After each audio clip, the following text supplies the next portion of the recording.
Drugs వాడకం, ముఖ్యంగా కౌమార దశలో చట్టవిరుద్ధమైన మాదక ద్రవ్యాల వాడకం పెరుగుతోంది. మొదటిసారి మద్యం వాడకం 12 సంవత్సరాల వయసులో మొదలవుతుందని రిపోర్ట్స్ చెబుతున్నాయి. అలాగే గంజాయిని ఉపయోగించే సగటు వయసు 14 సంవత్సరాల నుంచి ప్రారంభమవుతుంది.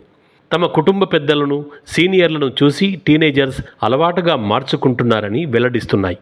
ప్రధానంగా 15 నుంచి 24 సంవత్సరాల వయసు గల యువకుల అక్రమ మాదక ద్రవ్యాల వినియోగం పెరుగుతుండడం కలవరపరుస్తోంది.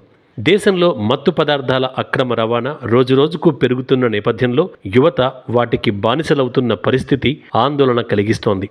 పోలీసులు, నార్కోటిక్స్ విభాగాలు కఠిన చర్యలు తీసుకుంటున్నప్పటికీ డ్రగ్స్ సరఫరా పూర్తిగా నియంత్రణలోకి రావడం సవాల్గా మారుతోంది. ఇటీవలి కాలంలో ముఖ్యంగా కాలేజీ విద్యార్థులు, యువత మత్తు పదార్థాల వైపు ఆకర్షితులవుతున్నట్టు అధికారులు చెబుతున్నారు.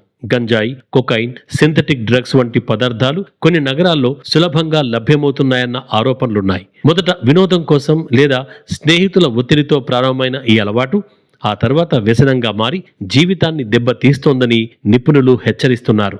అలాగే లవ్ ఫెయిల్యూర్, పరీక్షలు తప్పడం వల్ల కూడా మత్తుకు దగ్గరవుతున్నట్టు తెలుస్తోంది. ఇంకా సోషల్ మీడియా ప్రభావం, సినిమాలు, ఒత్తిడి తగ్గించుకోవాలనే భావన, పార్టీ సంస్కృతి వంటి అంశాలు కూడా డ్రగ్స్ వినియోగానికి కారణమవుతున్నాయి. ఒక పరిశోధన ప్రకారం మిలీనియల్స్ ఇప్పుడు చరిత్రలో అత్యధికంగా తాగే తరం. జెనెక్స్, బూమర్స్ లేదా వారికి ముందు తరం కంటే తలసరి మద్యం ఎక్కువగా వినియోగిస్తున్నారు. వారి వార్షిక మద్యం ఖర్చు $23.4 బిలియన్ చేరుకుందంటే ఇది జంజర్ మొత్తం కంటే చాలా ఎక్కువ.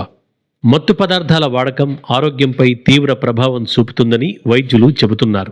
దీర్ఘకాలికంగా వాడితే మెదడు పనితీరు తగ్గిపోవటం, జ్ఞాపక శక్తి సమస్యలు, మానసిక రుగ్మతలు, గుండె, కాలేయ సంబంధ వ్యాధులొచ్చే ప్రమాదం ఉందని అంటున్నారు. చదువుపై దృష్టి తగ్గడం, కుటుంబ సమస్యలు, నేరాలకు దారితీసే పరిస్థితులు కూడా ఏర్పడుతున్నాయని ఆందోళన వ్యక్తం చేస్తున్నారు. ఉపయోగం తర్వాత కొద్దిసేపటికే ప్రభావాలలో మార్పు చెంది స్పృహ, బలహీనమైన జ్ఞాపక శక్తి, నిరోధం కోల్పోవటం, అజాగ్రత్త లాంటి బలహీనతలకు దారితీస్తుంది. మత్తుమందుల వాడకం వల్ల మన అవగాహనలు మార్చివేస్తాయి, భయభ్రాంతులు కలిగిస్తాయి. దీర్ఘకాలిక ఉపయోగం, ఎక్కువ మోతాదులు ఆరోగ్యానికి తీవ్రంగా హాని కలిగిస్తాయి, ప్రతికూల ప్రభావాలను కలిగి ఉంటాయి, తద్వారా మరణానికి కూడా కారణమవుతాయి.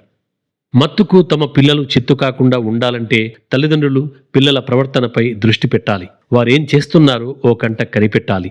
ఏదైనా దురలవాట్లకు లోనైతే మొగ్గ దశలోనే వాటిని మానేలా శుతిమెత్తగా కౌన్సిలింగ్ ఇవ్వాలి. పాఠశాలలు, కళాశాలల యాజమాన్యాలు అవగాహన కార్యక్రమాలు నిర్వహించాలి. మత్తు పదార్థాల సమస్యను నియంత్రించాలంటే ప్రభుత్వ కఠిన చర్యలతో పాటు సమాజం మొత్తం కలిసి పనిచేయాల్సిన అవసరం ఉందని నిపుణులు అభిప్రాయపడుతున్నారు. యువతలో అవగాహన పెంచడం ద్వారా మాత్రమే ఈ సమస్యను తగ్గించవచ్చని వారు చెబుతున్నారు.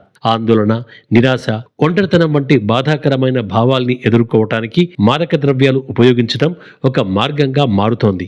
అయితే ఇది సమస్యను మరింత తీవ్రతరం చేస్తోంది. అందుకే పిల్లల ప్రవర్తన, నడవడికపై కుటుంబ పెద్దలు ప్రత్యేక దృష్టి సారిస్తేనే యువత మత్తు వైపు వెళ్లకుండా జాగ్రత్త పడవచ్చని వైద్యులు, నిపుణులు అభిప్రాయపడుతున్నారు.